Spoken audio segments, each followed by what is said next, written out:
I'm a chef, and I work late nights at a small restaurant in a quiet town. It's usually a peaceful shift, with nothing more than the sound of sizzling pans and the occasional clink of cutlery on plates. But one night, something happened that I'll never forget. It was close to midnight, and I was busy cleaning up the kitchen. As I was wiping down the counters, I heard a knock on the front door. I wasn't expecting anyone, so I was a bit surprised. I walked over to the door and looked through the peephole. There was a figure standing outside, wearing a long dark robe. At first, I thought it might be a lost traveler or a customer who had forgotten something. But as I watched, the figure began to knock again, this time more urgently. I hesitated for a moment, wondering what to do. Something about the figure's appearance and the way it was knocking made me feel uneasy. But then I reminded myself that it was probably just someone in need of help, so I opened the door. As soon as I did, I felt a cold breeze wash over me. The figure was a monk, with a hood covering his face. He didn't say anything, but simply extended a small, folded piece of paper towards me. I took the paper from the monk and unfolded it. Written in shaky handwriting was a message that read, "Beware the darkness, for it seeks to consume you." I was confused and unnerved by the strange message, but before I could ask any questions, the monk turned and walked away into the night. I closed the door and tried to shake off the eerie feeling that had come over me. But as I continued my work in the kitchen, I couldn't help but feel like I was being watched. I kept looking over my shoulder, expecting to see the monk standing there, but there was no one. As the night wore on, the feeling of unease grew stronger. The lights in the restaurant flickered, and I heard strange noises coming from the back of the kitchen. I tried to tell myself that it was just my imagination, but the feeling persisted. Eventually, I couldn't take it anymore. I grabbed my things and rushed out of the restaurant, not looking back. As I drove away, I couldn't help but wonder what the monk's message meant. Was there something dark and sinister lurking in the shadows, waiting to consume me? I didn't know, but one thing was for sure: I was never going to work late at that restaurant again.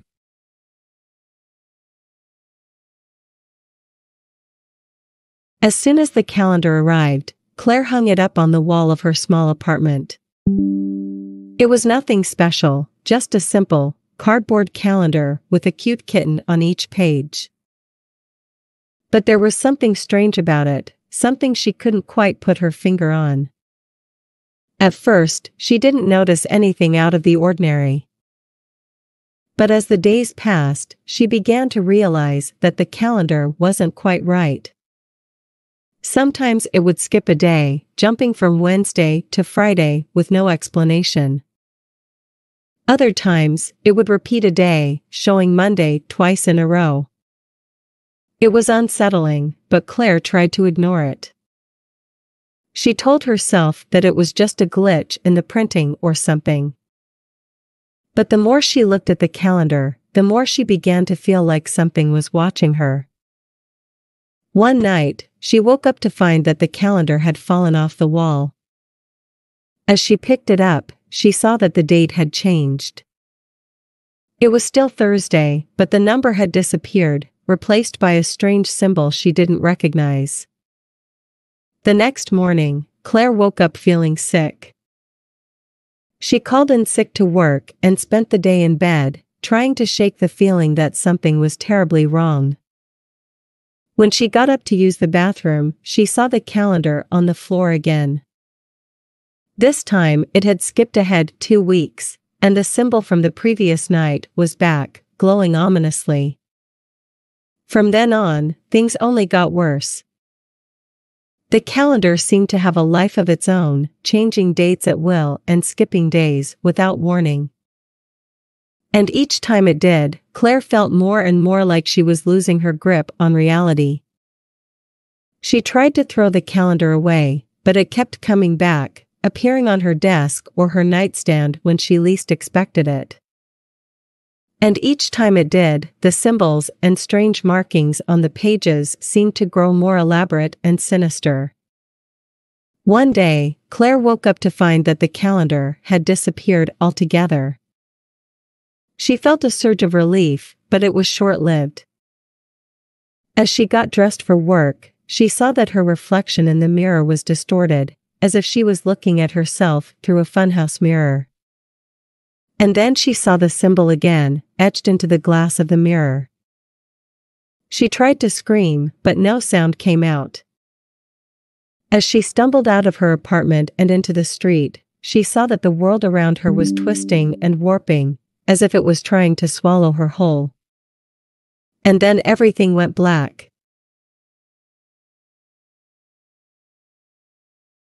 The ROTC program at one university held an annual overnight search and rescue exercise in the nearby woods, designed to test the cadets' abilities and build their confidence in difficult situations. During the exercise, the cadets were split into teams and sent into the woods with nothing but a map and compass. They had to navigate their way through the rough terrain and find their way back to the starting point before sunrise. As the night went on, the cadets started to feel a sense of unease.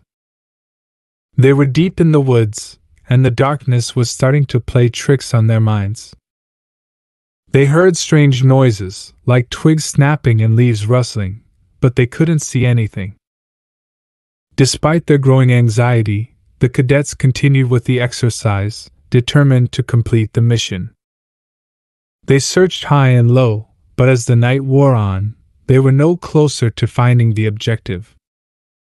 Suddenly, one of the teams stumbled upon a dilapidated cabin deep in the woods. It was old and abandoned, with broken windows and a sagging roof. The cadets were intrigued, and they decided to investigate. Inside the cabin, they found evidence of someone living there, but no one was around. The cadets were starting to feel like they were in a horror movie, with the eerie silence and the abandoned cabin in the woods. They tried to radio the instructor, but their communication equipment was malfunctioning. As they continued to search for the objective, the cadets started to realize that they were not alone in the woods. They felt like they were being watched from every angle, and the darkness seemed to be closing in on them. Just when they thought things couldn't get any worse, they found the objective, a flag planted in the ground.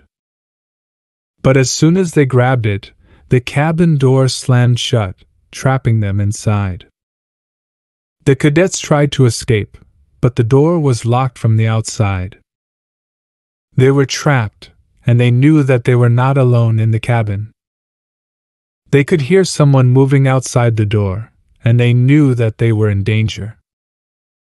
Eventually, the instructors found the cadets and rescued them from the cabin. They were all shaken up, but they were relieved to have made it out alive. The cadets never spoke of the strange occurrences that happened during the overnight exercise, but they knew that something was not right in those woods. They wondered if there was something sinister lurking in the shadows, waiting to strike again. From that night on, they were all too aware of the dangers that could hide in plain sight.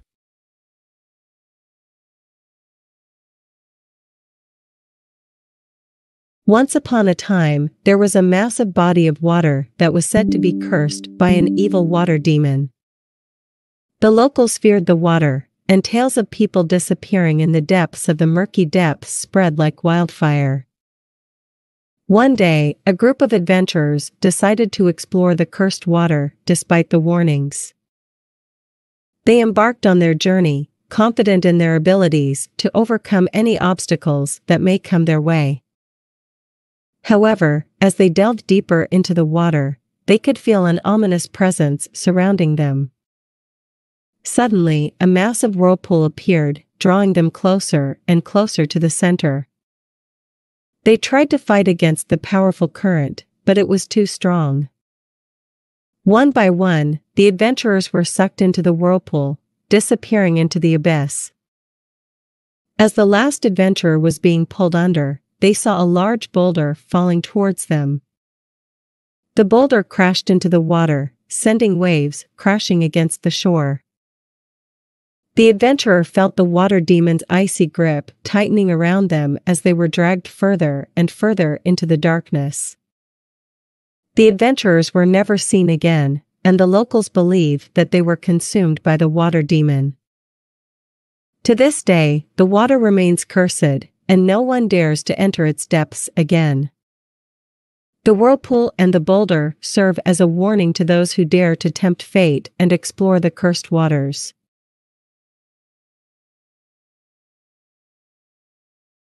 The year was 2045, and humanity had made incredible strides in space exploration. A team of astronauts was sent on a mission to explore a distant planet that was believed to have the potential for human colonization. The team consisted of 5 members, including a biologist, a geologist, an engineer, a pilot, and a medic. The team boarded the rocket and set off on their journey to the planet. They were equipped with state-of-the-art technology and a myriad of scientific tools to help them gather data and conduct experiments. As they landed on the planet's surface, the team was struck by its beauty. The landscape was breathtaking, with crystal-clear lakes, lush forests, and towering mountains. But as they began to explore, they quickly realized that they were not alone. Strange creatures roamed the planet, creatures that the team had never seen before. The biologist was particularly interested in studying these animals, and the team captured a few to conduct experiments. However, things quickly took a turn for the worse. The animals were not like anything the team had ever encountered before. They were aggressive and seemed to be mutating rapidly, as if exposed to some unknown contaminant. One night, the team heard strange noises outside their shelter. They went outside to investigate and found that the animals they had been studying had somehow broken free from their cages. They were now loose and wreaking havoc on the team's equipment and living quarters. The team tried to fend off the creatures, but they were too powerful. As the night wore on, the situation grew more and more dire. They were running out of supplies, and the animals were becoming more aggressive. Just as they were about to give up hope, they heard a strange noise coming from their rocket. They rushed over to investigate and found that one of the animals had somehow made its way inside. It had started to damage the rocket's controls, putting the entire team in danger. The team realized that they had to act fast if they were going to survive. They regrouped and came up with a plan to lure the animals away from the rocket and trap them in a nearby cave. With a heavy heart, the team left the planet behind and headed back to Earth. They had survived the mission, but they knew that they had brought something back with them. Something dangerous and deadly that could threaten the safety of humanity. As they returned to Earth, the team was debriefed and quarantined. They were warned not to speak of what had happened on the distant planet, and their research was classified. But some nights, when they closed their eyes, they could still hear the animals' strange calls echoing in their minds, a constant reminder of the horrors they had faced in space. Samantha had always been a night owl, so when she received a late-night video chat request from her friend Jenna, she wasn't surprised. They chatted for a while, catching up on life and sharing stories. Samantha was enjoying the conversation until Jenna suddenly froze, her expression turning from happy to frightened. "Samantha, there's someone in my apartment," Jenna whispered, her eyes darting around the room. "I don't know what to do." Samantha felt a knot form in her stomach. She tried to calm Jenna down and get her to call the police, but the intruder had cut the phone line, and the video chat was the only means of communication. As they talked, Samantha noticed something odd about the camera angle. She could see a shadow moving in the background, but Jenna didn't seem to notice it. Samantha tried to ask Jenna about it, but the shadow suddenly lunged toward the camera, causing Jenna to scream. Samantha watched in horror as the intruder came into view, his face obscured by a hoodie. The intruder walked up to the camera and pulled it off the desk, leaving Samantha in the dark. Samantha frantically tried to call Jenna back, but there was no answer. She called the police, who arrived at Jenna's apartment shortly after. When they broke down the door, they found Jenna's lifeless body, surrounded by broken furniture and shattered glass.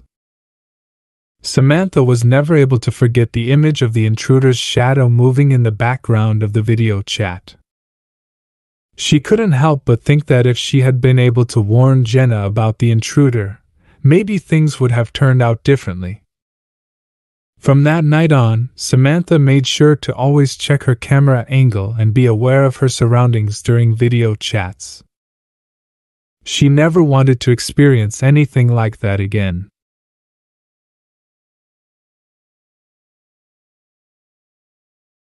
My family had moved to a peaceful countryside farm, seeking refuge from the noises and dangers of the city.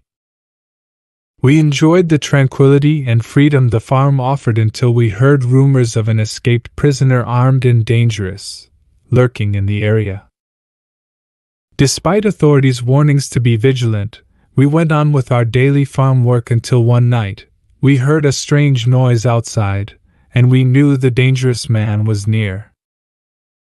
We quickly secured all the doors and windows, but the man broke in by shattering the glass window. We armed ourselves with anything we could find and confronted him, but we were no match for his strength, and our father urged us to flee. As we ran through the vast farmland, the man pursued us, shouting threats that sent chills down our spines. Just when we thought we would never make it out alive, 2 police officers arrived and joined forces with our father to subdue the escaped prisoner. The ordeal left us shaken and reminded us that danger could strike any time and anywhere, even in the seemingly safe countryside. From that day on, we remained alert, knowing that being prepared for unforeseen circumstances could save our lives. It was my little cousin's birthday party, and we had rented a bounce house to keep the kids entertained. But things started to take a sinister turn when the clown we had hired to entertain the children arrived. At first, the clown seemed harmless enough, with his painted face and baggy clothes. But as the party wore on, we began to notice something strange about his behavior. He would laugh at odd times, and his movements were jerky and erratic. But what was most unsettling was the way he couldn't stop coughing. It was a dry, rasping cough that seemed to echo through the entire house. We tried to offer him water and cough drops, but nothing seemed to help. As the partygoers bounced and played, the clown stood off to the side, his eyes fixed on the children with an intensity that made us all uneasy. And then, suddenly, he made his move. With lightning-fast reflexes, he lunged toward the bounce house and pulled out a small knife. The children screamed in terror as he began to slash at the inflatable walls, sending them tumbling to the ground. We all ran to grab the kids and get them out of harm's way, but the clown was relentless.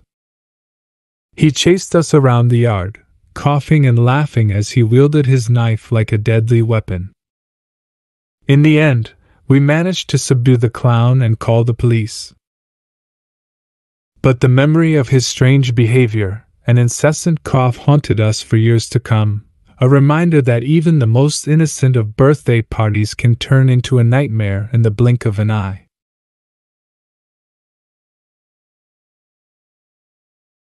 We were out camping in the middle of the forest when the fire broke out. It started small, just a tiny flicker of flame that quickly grew into a raging inferno that consumed everything in its path. As we tried to flee the fire, we stumbled upon a porcupine, its spines raised in warning. We knew that porcupines could be dangerous, but we had no idea just how deadly this one was. As we tried to steer clear of the porcupine, we saw that its spines were coated with a strange, sticky substance that glimmered in the light of the flames. We realized with horror that it was poison, and that even the slightest prick could be deadly. But the porcupine wasn't content to just watch us from a distance. It suddenly attacked, launching its spines at us with deadly accuracy. We dodged and weaved, trying to avoid the deadly projectiles, but the porcupine was relentless. As we ran through the burning forest, we could hear the porcupine's hissing laughter behind us, taunting us with the knowledge that we were running out of time. In the end, we managed to outrun the porcupine, but we knew that it was only a matter of time before it caught up to us again. The poison on its spines was seeping into our veins, making us weak and dizzy. But we refused to give up. We knew that we had to keep fighting, no matter how terrifying the odds, no matter how impossible the situation. For in the end, it was our strength and our courage that would save us from the deadly forest fire, the poisonous porcupine, and all the other horrors that lurked in the dark corners of the wilderness.